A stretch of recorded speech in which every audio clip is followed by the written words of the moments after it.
Hello সবাইকে, আসসালামু আলাইকুম। কিচেন বাই আজমাইন্স মম থেকে আপনাদের সবাইকে স্বাগতম।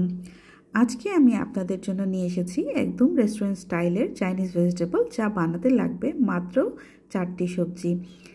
হ্যাঁ, আপনারা খুব ঠিক শুনেছেন, শুধুমাত্র 4টি সবজি ব্যবহার করেই তৈরি করতে পারেন এই দুর্দান্ত চাইনিজ ভেজিটেবল রেসিপিটি, যেটি আপনারা সাইড ডিশ হিসেবে ভাত, নুডলস অথবা ফ্রাইড রাইসের সাথে অসাধারণভাবে খেতে পারেন। চলুন শুরু করা যাক চিকেন চাইনিজ ভেজিটেবলের রেসিপিটি।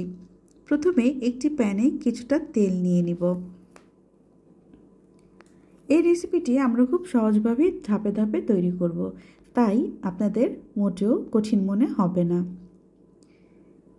তেলটা গরম হয়ে এলে এতে দিয়ে দিচ্ছি আদা আর রসুনের বাটা 2 টেবিল চামচ।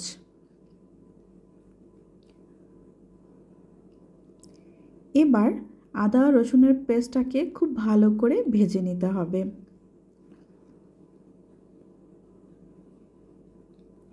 ভেজে নেওয়া মুহূর্তে আমি কিছু পরিমাণে চিকেন হাড় ছাড়িয়ে সিদ্ধ করে নিয়েছি, সেগুলো দিয়ে দিচ্ছি। এই চিকেনটাকে আদা আর রসুনের সাথে খুব ভালো করে ভেজে নিতে হবে।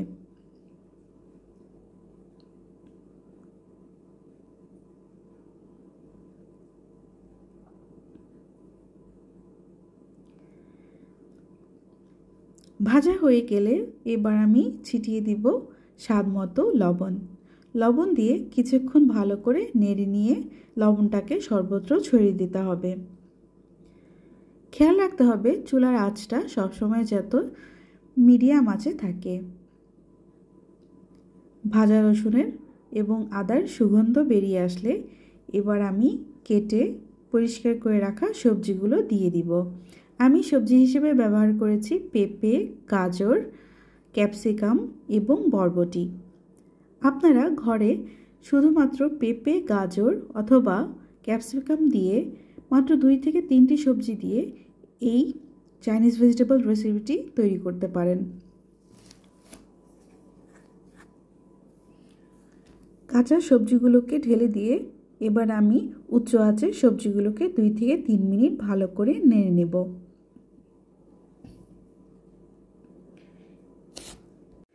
খেয়াল রাখতে হবে সবজির ক্রাঞ্চ যেন ঠিক থাকে, ঠিক একদম রেস্টুরেন্ট স্টাইলে।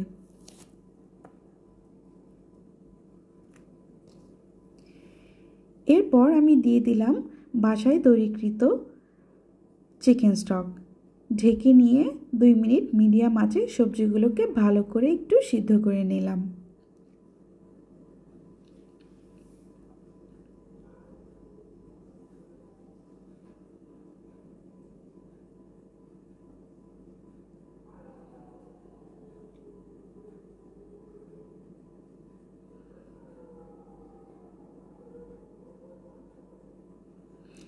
এরপর আমি যোগ করলাম এতে আর একটু পরিমাণে চিকেন স্টক।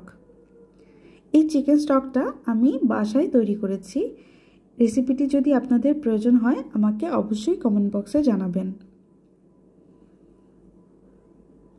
এখন আমি দিয়ে দিচ্ছি সয়া সস।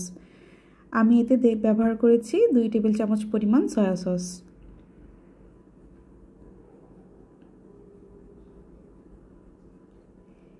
এটাই হলো আসল ম্যাজিক।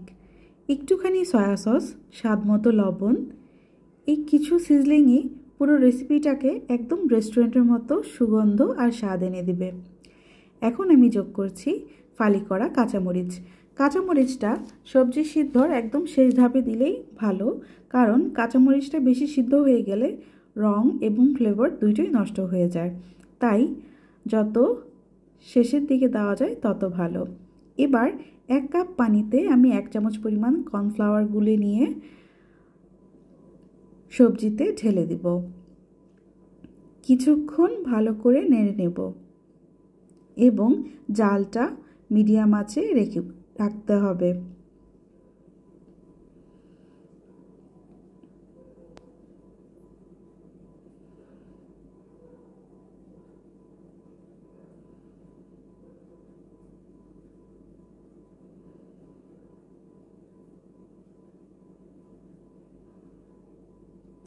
এটা অনেকটাই হয়ে এসেছে। এখন আমি ঢেকে নিয়ে মিনিট 2 মিডিয়াম আঁচে দমে রেখে সবজিটাকে পারফেক্ট করে নেব।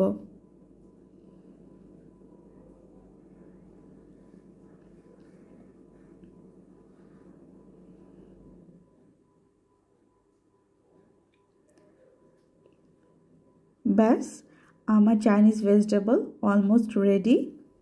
দেখেছেন রঙটা কি পারফেক্ট এসেছে এবং স্বাদ আর গন্ধ দুটোই অতুলনীয় ছিল। সবজির রং পারফেক্ট থাকা খুবই গুরুত্বপূর্ণ এবং এই ভেজিটেবলের সবজির রং একদম পারফেক্ট এসেছে। এখন আমি নামিয়ে গরম গরম পরিবেশন করব। দেখেছেন দেখতে কি সুন্দর আর পারফেক্ট হয়েছে, খেতেও কিন্তু দারুণ অসাধারণ। আমি আশা করি আমার রেসিপিটি আপনারা সবাই অবশ্যই ট্রাই করবেন। চাইনিজ ভেজিটেবল ভাত অথবা ফ্রাইড রাইসের সাথে খেতে বেশি পারফেক্ট মনে হয়। আমি সাধারণত ফ্রাইড রাইসের সাথেই খেতে পছন্দ করি। আই হোপ আমার রেসিপিটি আপনাদের ভালো লেগেছে। আশা করি আমার রেসিপিটি আপনারা ট্রাই করবেন, আমার চ্যানেলটি সাবস্ক্রাইব করবেন এবং কমেন্ট বক্সে আপনাদের মতামত জানাবেন। আজকে এই পর্যন্তই। আল্লাহ হাফেজ।